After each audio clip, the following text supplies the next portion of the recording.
혹시 쿠란의 역설이라고 들어보셨나요?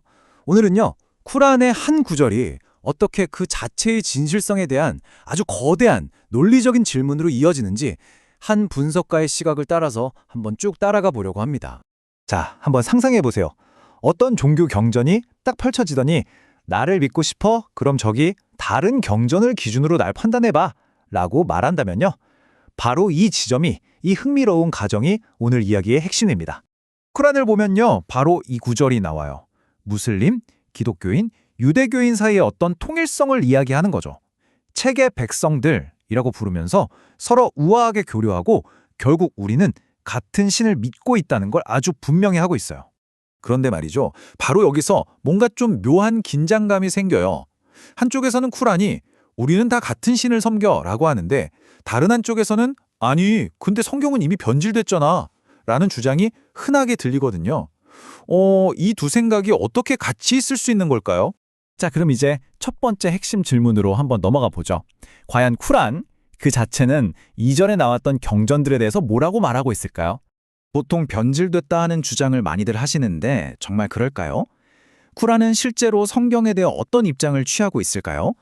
지금부터는 쿠란의 구절들을 직접 한번 들여다보겠습니다. 쿠란은요, 토라, 그러니까 모세오경이죠. 그리고 인질, 즉 복음서의 신성한 기원과 목적을 아주 명시적으로 인정하고 있어요. 쿠란 5장을 딱 보면 하나님이 예수에게 복음서를 내려보냈고 그 안에는 인도와 빛이 있다. 그리고 이건 그 이전에 온 토라를 확증하는 거다라고 분명히 나와 있습니다.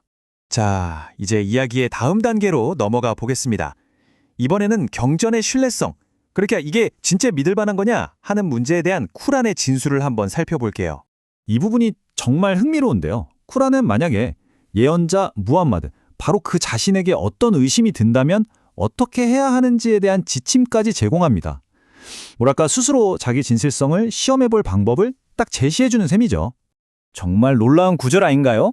이 구절은 무함마드에게 혹시 의심이 들면 기독교인이나 유대교인에게 가서 물어보라고 직접적으로 지시하고 있는 거예요.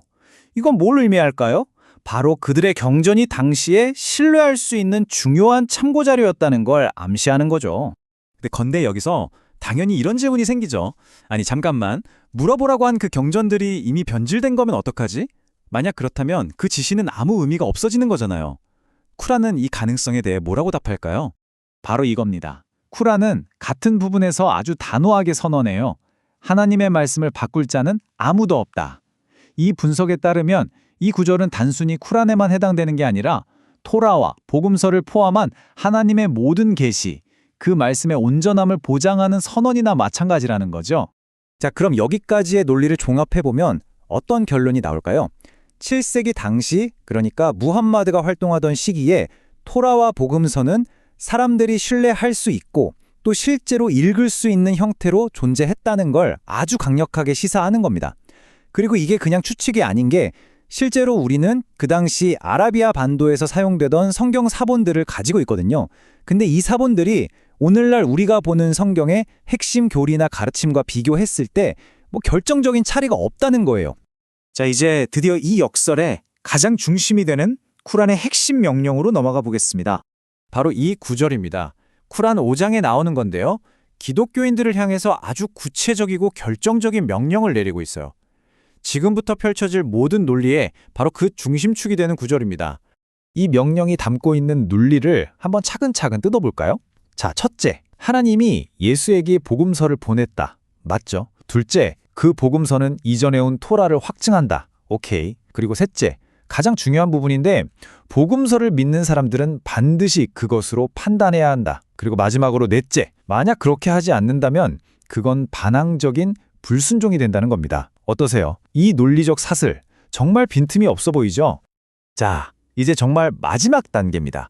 지금까지 우리가 따라온 이 논리의 실타래들을 하나로 쫙 묶어서 이 분석이 최종적으로 제시하는 역설이 뭔지 한번 그 모습을 드러내 보겠습니다. 그렇다면 바로 이 질문이 남습니다. 만약 한 기독교인이 쿠란의 이 명령에 정말로 글자 그대로 순종하면 과연 어떤 일이 벌어질까요? 쿠란의 명령을 따랐을 때 그 결과가 어떻게 될지 한번 보죠. 바로 여기서 역설이 터져 나옵니다. 한쪽에서는 쿠란이 복음서로 판단하라고 명령을 하죠. 그런데 다른 한쪽, 만약 기독교인이 그 명령에 순종해서 복음서를 딱 기준으로 삼는 순간 그 복음서의 내용이 쿨한의 핵심 가르침과는 정면으로 충돌하게 된다는 겁니다. 그러니까 이 분석 자료의 저자는 이렇게 결론을 내리는 겁니다. 쿨한의 명령에 순종하는 그 행위 자체가 결국 근본적인 모순을 만들어낸다는 거죠. 다시 말해서 쿨한이 이걸 기준으로 삼아라고 제시한 바로 그 기준을 사용했더니 결과적으로 쿨한과 다른 결론에 도달하게 된다는 거예요. 이게 바로 이 분석가가 내놓은 이 전체 역설을 한 문장으로 요약하는 아주 강력한 주장입니다. 만약 쿨한이 진실이고 내가 그에 순종한다면 쿨한이 나에게 판단 기준으로 제시한 바로 그 기준으로 인해 나는 쿨한이 거짓임을 발견하게 된다. 정말 생각할 거리를 많이 던져주는 말이죠. 자, 오늘 분석을 마치면서 이 도발적인 질문을 여러분께 한번 던져봅니다. 과연 어떤 텍스트의 내부 논리가 그 스스로를 반증하는 결과로 이어질 수 있는 걸까요? 논리와 경전, 그리고 우리 각자의 믿음의 본질에 대해 다시 한번 깊이 생각해 볼 수 있는 기회가 되었으면 합니다.